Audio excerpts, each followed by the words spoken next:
देखिए, सबसे पहली बात तो यह है कि भारतीय जनता पार्टी ने जो कुछ भी आरोप लगाए हैं, दरअसल कांग्रेस के प्रवक्ता बैठे हैं, मैं उन्हीं को याद दिला दूं।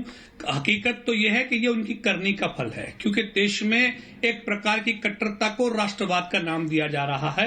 हकीकत में राष्ट्रवाद ये होता है कि हम अपने जो भी जिम्मेदारियां हैं राष्ट्र के प्रति, उससे हम ईमानदार रहें।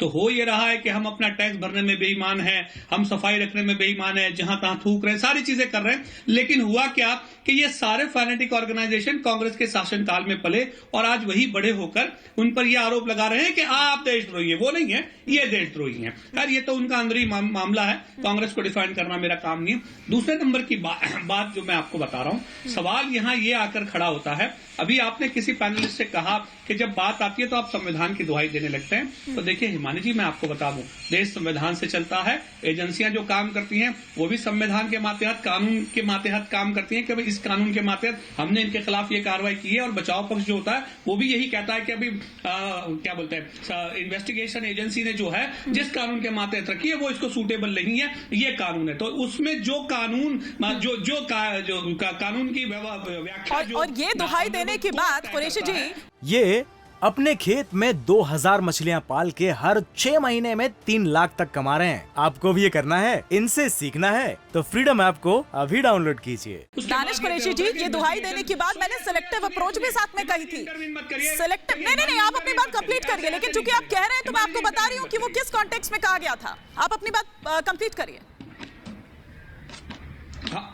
मैं वही कह रहा हूं। उसके बाद अदालत का ये काम है ये तय करना कि कोई आरोपी जो है वो गुनहगार है या नहीं है। नंबर 1 बात। दूसरे नंबर की बात, जैसा कि बख्श साहब ने कहा, बख्श साहब को और भारतीय जनता पार्टी के चहीते जितने लोग हैं उनको ओवैसी साहब से दिक्कत होना लाजमी है। क्योंकि देखिए, ओवैसी साहब जो हैं वो बात करते हैं भाई, हम किसी पार्टी के किसी संघ के चहीते नहीं है। जो हमारा दिलो दिमाग सही समझता है हम उस बात को कहते हैं। इस तरह के ठप्पे ना लगाए करिए। सर्टिफिकेट ना दीजिए ना, सर्टिफिकेट ना दीजिए और ना ही कोई पर्सनल कमेंट करिए। भारतीय जनता पार्टी का मेंबर हूँ, ना आरएसएस का, न विश्व हिंदू परिषद का। मेरी जो पार्टी है वो हिंदुस्तान है। मैं हमेशा हिंदुस्तान की बात करूंगा, भारत माता की बात करूंगा। मैं किसी भी सियासी पार्टी की बात नहीं करता हूँ। हिंदुस्तान में पैदा हुआ हूँ, इसे मिट्टी में मिलना है तो मैं इसकी वकालत करूंगा। ठीक है, आप जैसे लोग जो हैं, अभी हिमानी ने बिल्कुल सही कहा कि आप बात को बहलाते हैं, फुसलाते हैं, लटकाते हैं, झटकाते हैं, आखिर में भटकाते हैं। वो बच्चे आ जाते हैं सड़कों पे, उन पे गोलियां चलती हैं। क्या हुआ कश्मीर में? आप जैसे लोगों ने 500-500 रुपए देके उनसे पत्थर पिघवाए, उनके ऊपर पैलेट गन छोड़ी गई। क्यों होता है? आप जैसे लोगों की वजह से, अलगाववादियों की वजह से। खुदारा हिंदुस्तानी मुसलमानों पर रहम करें, इस तरह से जहर न उगले और हिंदुस्तान के ऊपर आग न लगाएं। ठीक है, इस बात को समझ लीजिए। देखिए, मेरी बात सुन लीजिए, मेरे ऊपर न बोलिए। आप एक समझदार आदमी हैं, आप अच्छी बात करते हैं, लेकिन बहक जाते हैं बाज़ औक़ात। हिंदुस्तान से बड़ी कोई पार्टी नहीं है। किसी को ये कहना कि वो बीजेपी का अगर है तो कोई गुनाह नहीं है। ठीक है, मैं तो नहीं कह रहा आप कांग्रेस की वकालत कर रहे हैं, कोई गुनाह कर रहे हैं। ठीक है, अगर देखिए मेरी बात सुन, आजकल गवर्नेंस मोदी जी का है, अमित शाह का गवर्नेंस है, वो गवर्नेंस चला रहे हैं, उनको मौका दिया जाना चाहिए। तो ये आप नहीं कह सकते कि आप बीजेपी और भाजपा, सपा, कांग्रेस कुछ नहीं है।